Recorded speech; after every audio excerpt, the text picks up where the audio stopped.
नमस्कार। Janaki FM 106 megahertz Janaki समाचार में अपने के स्वागत है। आरंभ से सुनल जाओ समाचार। एकलो का मुख्य समाचार।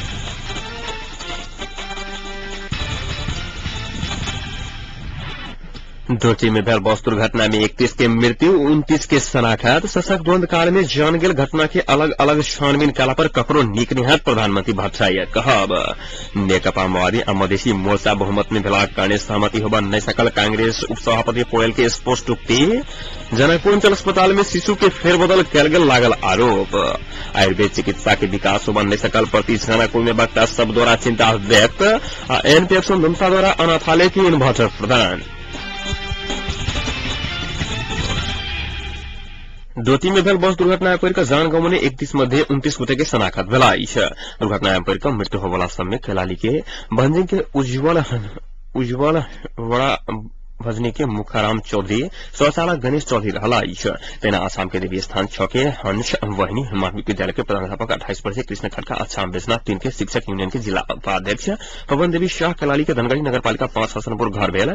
जिला शिक्षा कार्यालय के स्रोत व्यक्ति ग्रहण थपा हलाई छ। तेना सरस्वती उच्च माध्यमिक विद्यालय के शिक्षक 35 वर्ष का नरूपाल शाह, अछाम के सिद्धेश्वर गांव के टंक बूढ़ा बिमल बूढ़ा, काला गामा का बहादुर छोड़ारी, गजराता का पशुपति ठकुल्ला होना का बचिया रोशनी कटकुल्ला अब वहीने काला ठकुल्ला रहल पुलिस होना का ईश।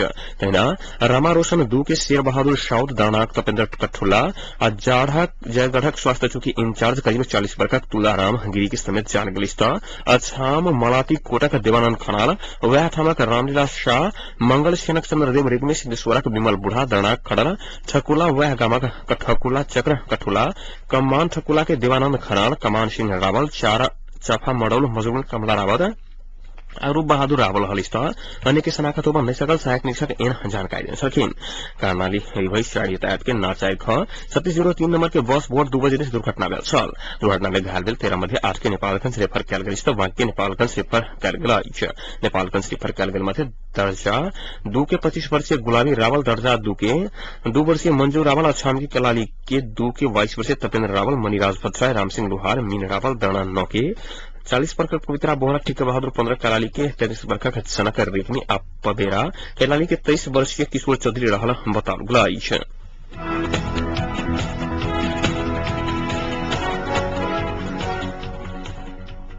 प्रधानमंत्री डॉक्टर बाबूराम भट्टराय सशक द्वंद में भेल घटना के अलग अलग छानबीन कला पर ककरो नीक नहीं बुतुआ सलखिन। वो दैले की शैली में द्वंद काल के हरेक घटना के अलग अलग छानबीन कल गेल तो शांति प्रक्रिया समेत बढ़ाई चेतावनी दे सलखिन। जनता के घर में रह के अभियान अंतर्गत कहीं सांस ललितपुर के भेड़ागढ़ स्थित रामशरण चरौल के घर में रह के क्रम में प्रधानमंत्री भट्टराय जबरदस्ती द्वंद काल की घटना उकेटा के प्रयास कल गेल था। अछूत क्यों नहीं रहत बुतुआ सलखिन। क्रांतिकारी पत्रकार संघ ललितपुर आय के अंतर्क्रिया में प्रधानमंत्री से विस्तृत शांति समझौता अनुसार सत्य निरूपण तथा मेलमिलाप आयोग गठन कर एखन देर घटना के छानबीन कर सलखिन। दैले की शैली में हरेक घटना के एक एक छानबीन भेल अपना लगायत कांग्रेस एमाले के समेत कोनो नेता अछूत नहीं रहत प्रधानमंत्री बुतुआ सलखिन।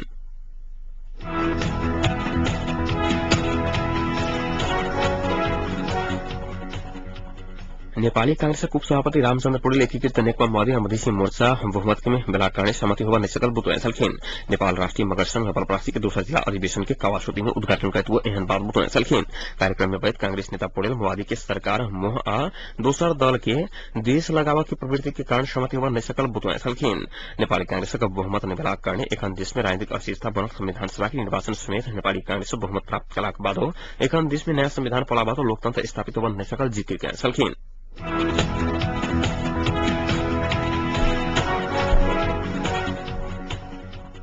कानून व्यवसायी सबक सादा संगठन नेपाल बार एसोसिएशन के 23 केंद्रीय कार्यसमिति चयनक लेल आई चुनाव सम्पन्न भेल अछि।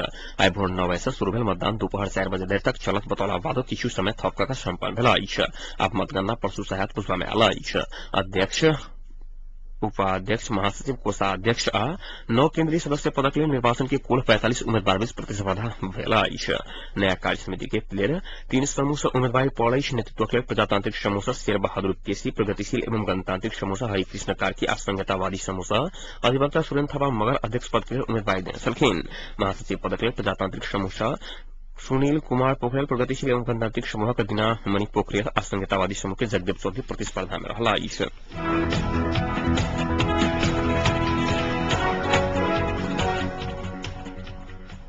जनकपुर अंचल अस्पताल में नवजात शिशु के फेरबदल के आरोप लागल आइछ।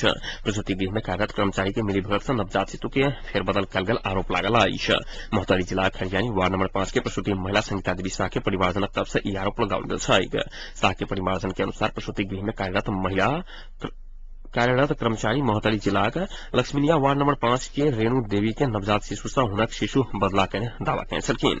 शाह के परिवारजन के अनुसार प्रसूति के लिए जनकपुर अंचल अस्पताल अवैध काल बाट में शाह के पुत्र जन्म भेल छल, मुदा अस्पताल में प्रसूति भेल रेणु के पुत्री संग नवजात शिशु के बदला कल गेल शाह परिवारजन सबके दावा छै। दोनों पक्ष बीचक विवाद उग्र रूप लेलाक बाद डीएनए जांचक लेल राजधानी पठाओल गेल अस्पताल जनौलक अछि। डीएनए जांच के परिणाम नहीं आबा धरि दोनों शिशु के फेराफेरी दोनों प्रसूति द्वारा कर के सहमति भेल जिला प्रहरी कार्यालय धनुषा जनौलक अछि।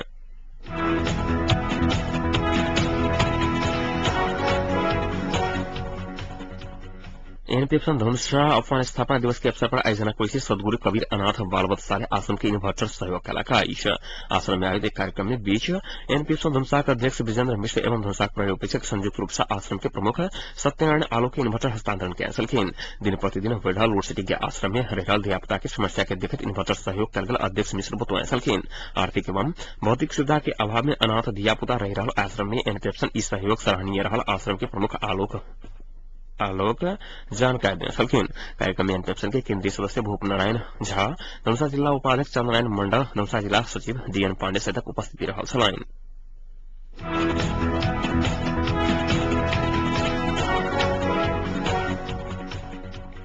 आयुर्वेद चिकित्सा के पुरानी इतिहास रहलाक बादो एकर विकास नहीं भ सकल कहत जनकपुर में आयोजित कार्यक्रम में वक्ता सब चिंता व्यक्त कयने छलखिन। नेपाल आयुर्वेद स्वास्थ्य कर्मी समाजक जनकपुर अंचल के दोसर अधिवेशन के उद्घाटन करत वक्ता सब परंपराकालीन इतिहास के बावजूद आयुर्वेद चिकित्सक विकास नहीं होबा के कारण विषय में खोजबीन करबा पर जोर देने छलखिन। आयुर्वेद के विकासक लेल एहि क्षेत्र से जुड़ल चिकित्सक एवं स्वास्थ्य कर्मी सबके आम जनता धरि एकर सेवा पहुंचाव पर वक्ता सब जोर देने छलखिन। राज्य पक्षक उदासीनता एवं प्रचार प्रसार के अभाव में आयुर्वेद चिकित्सा के अपेक्षाकृत रूप में विकास नहीं भ सकल हुनक सबक कहब छलनि। कार्यक्रम में वरिष्ठ समाजक केंद्रीय अध्यक्ष हरेंद्र शाह आयुर्वेद के विकास एवं एकर प्रवर्धन के लिए क्षेत्र से जुड़ल संपूर्ण व्यक्ति के एकजुट होकर आगे बढ़बाक आग्रह कैंसिल। आयुर्वेद चिकित्सा लाभदायी एवं प्रभावकारी रहल कहत एकर प्रचार प्रसार पर वो जोर देने छलखिन। समाजक जनकपुर अंचल के कार्यवाहक अध्यक्ष श्याम सुंदर झा के अध्यक्षता में संपन्न कार्यक्रम में केंद्रीय कोषाध्यक्ष रूमा झा, केंद्रीय सलाहकार चंद्रनारायण झा, समाजक धनुषा जिला कोषाध्यक्ष ब्रजभूषण झा, चिकित्सक डॉक्टर सुरेंद्र यादव सहित व्यक्ति सब अपन विचार व्यक्त कयने छलखिन। कार्यक्रम में स्वास्थ्य क्षेत्र से आवत विभिन्न संघ संगठन सहित देवाली जनता अलवत डेविड सहित फार्मास्यूटिकल सहित के सहभागिता रहल छल।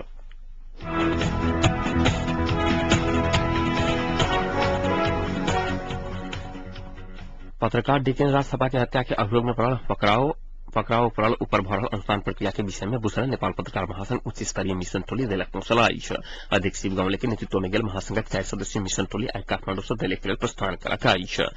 टोली में सलाहकार पोषण केसी, केंद्रीय सदस्य दामोदर तिमल सिन्हा आ केंद्रीय सदस्य एवं मध्यमांचल संयोजक सूर्यमणि गौतम रहल छै।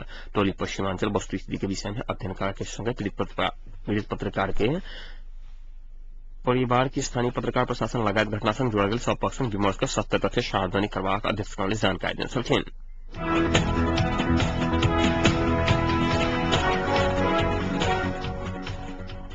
नेपाल आदिवासी जनजाति महासंघ के अध्यक्ष राजकुमार लेखी मुख्य दल और राष्ट्रपति वर्तमान राजनीतिक संकट समाधान के पक्ष में नहीं रहल आरोप लगाए छलखिन। सदैव अपनी सत्ता में रही राजनीतिक करण के मनसाय से निर्वाचन के पक्ष में राष्ट्रपति और प्रधानमंत्री सेवा नहीं रहल बताए छलखिन। आदिवासी पत्रकार संघ अनिज रूपन्देही आई भुजबल ने भेंटघाट कार्यक्रम में लेखी वर्तमान सरकार खतावा एकीकृत नेकपा माओवादी के अध्यक्ष प्रचंड तैयार नहीं हो बधैर कोनो शक्ति किछ कर नहीं सकत बताए छलखिन।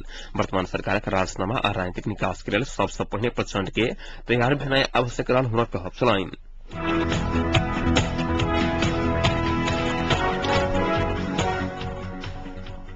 राष्ट्रीय जनशक्ति पार्टी के अध्यक्ष सूर्य बहादुर थापा सहमति के लिए राष्ट्रपति देने म्याद अंतिम होकर बतौने छलखिन। आयदन कोटा में पत्रकार सम्मेलन में बजट पूर्व प्रधानमंत्री थापा राष्ट्र के अन्य के बंदी बनावा के वैध दल से क्षति पहुंचाने आरोप लगाए छलखिन। क्षति की कम कर राष्ट्रपति देने म्याद भीतर सहमति का निकास देवा पर थापा के कहब छलनि। एक हफ्ता भीतर में सहमति के सरकार नहीं बनल तब बैशाख में निर्वाचन नहीं होगा थापा बतौने छलखिन। एकीकृत नेकपा माओवादी के अध्यक्ष पुष्पकमल दाहाल प्रचंड और प्रधानमंत्री डॉक्टर बाबूराम भट्टराई सबके मिलावा के प्रयत्न कर प्रभाग पूर्व प्रधानमंत्री थापा बतौने छलखिन।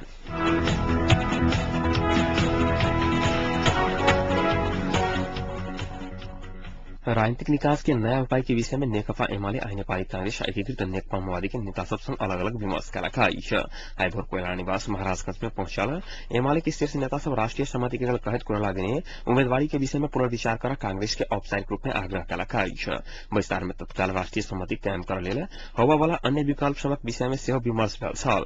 राष्ट्रीय सहमति के मुख्य बाधक मुख्य सत्तारूढ़ घटक एकीकृत नेकपा माओवादी रहल कहे तत्काल सहमति नहीं भेल त आंदोलन करे के विषय में सेहो विमर्श भेल नेता सब बतौलक विस्तारक बाद कांग्रेस नेता मिलन रिजाल राष्ट्रपति दिनेश समाप्ति बिगर माओवादी सहमतिकरण नहीं चाह रहा आ बेर बेर विभिन्न बखेड़ा करते आयल अवस्था में देशक राजनीति असहज बढ़ती जा रहा करने एकरा कोना सही मार्ग में लाभक चाही एहि विषय में कांग्रेस एमाले बीच गंभीर विमर्श बुतुआ छलखिन। तेना एकीकृत नेकपा माओवादी के नेता सब संग विमर्श कर प्रचंड निवास दार्जिलिङ पार्क में पहुंचल एमाले नेता सब सरकार छोड़ सहमति में आवा आग्रह किया छल। जवाब में एकीकृत नेकपा माओवादी के नेता सब नया निर्वाचन और निर्वाचन मार्फत की संविधान सभा से संविधान लेखा के आधार तैयार नहीं हो बधेर सरकार नई छोड़ा के आह्वान व्यक्त किया छल। विमर्श के बाद एमाले के वरिष्ठ नेता माधव कुमार नेपाल और राष्ट्रपति दिनेश समय सीमा भीतर सहमति में आवा आग्रह कयल गेल जानकारी दिलाइन।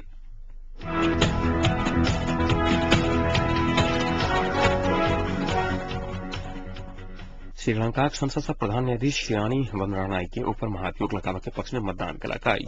कल संसद में भेल मतदान से प्रधान न्यायाधीश के महाभियोग लगाकर हटावा के पक्ष में बहुमत प्राप्त भेल। प्रधान न्यायाधीश के शिरानी विरूद्ध संसद में ऐसा आगू महाभियोग प्रस्ताव पर उक्त प्रस्ताव में मतदान भेल छल। मुदा एहि बेर में मतदान में महाभियोग के पक्ष में अल्पमत पड़ल छल। संसद में रहल संसद मध्ये 155 सांसद महाभियोग के पक्ष में मतदान करने चलते प्रस्ताव के विपक्ष में 49 वोट मत पड़ल छल।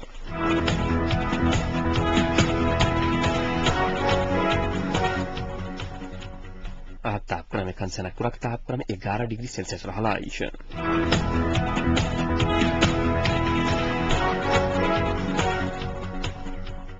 प्रमुख समाचार अंत में पुनः एक बेर फेर सँ।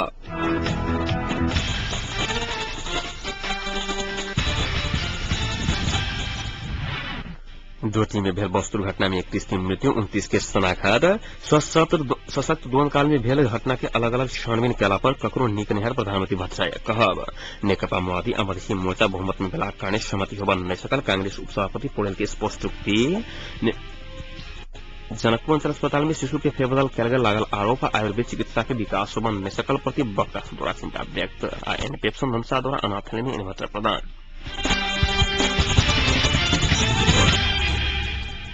एक संग एक नुका जानकी समाचार इतने संपन्न पुनः 9:55 में जानकी समाचार संग उपस्थित रहबा करब तार हेतु सुनते जानकी फिल्म 106 मेगाहर्ट्ज। नमस्कार।